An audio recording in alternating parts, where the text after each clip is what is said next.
নমস্কার, কেমন আছেন সবাই? আজকে বানাবো পেঁপের ডাল বা পেঁপের ডালনা। প্রথমে কড়াইতে আমি বেশ খানিকটা সর্ষের তেল দিয়ে দিলাম।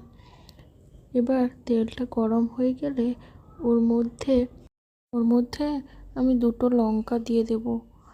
আপনারা আমার ভিডিওটি কে কোথা থেকে দেখছেন অবশ্যই আমাকে কমেন্ট করে জানাবেন, যাতে আমি আমার পরবর্তী ভিডিওতে আপনাদের ধন্যবাদ জানাতে পারি।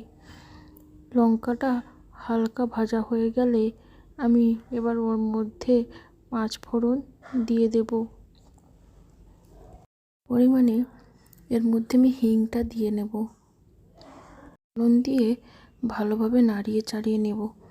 এবার ওর মধ্যে আমি আগে থেকে একটা গোটা পেঁয়াজ কেটে রেখেছিলাম, ওটা দিয়ে আরও খানিকক্ষণ নাড়িয়ে চাড়িয়ে নেব। এবার এর মধ্যে আমি 1 চামচ হলুদ দিয়েছিলাম, ওই ক্লিপটা নিতে আমি ভুলে গেছি।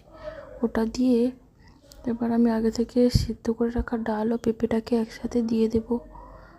ডাল সেদ্ধ করার সময় আমি ওর মধ্যে একটা তেজপাতাও দিয়ে দিয়েছিলাম, যাতে গন্ধটা ভালো হয়। এবার সবগুলো উপকরণ দিয়ে আমি ভালোভাবে নাড়িয়ে চাড়িয়ে আরও 10 মিনিট ফুটিয়ে নিলেই রেডি হয়ে যাবে আমাদের পেঁপের ডালনা। এই সময় আমি লবণটা দিয়ে নেব। এই পদ্ধতিতে আপনারা বাড়িতে ডাল বানিয়ে দেখবেন এবং কেমন হলো আমাকে কমেন্ট করে অবশ্যই জানাবেন। আপনারা সবাই ভালো থাকবেন, সুস্থ থাকবেন। দেখা হচ্ছে পরবর্তী ভিডিওতে। টাটা।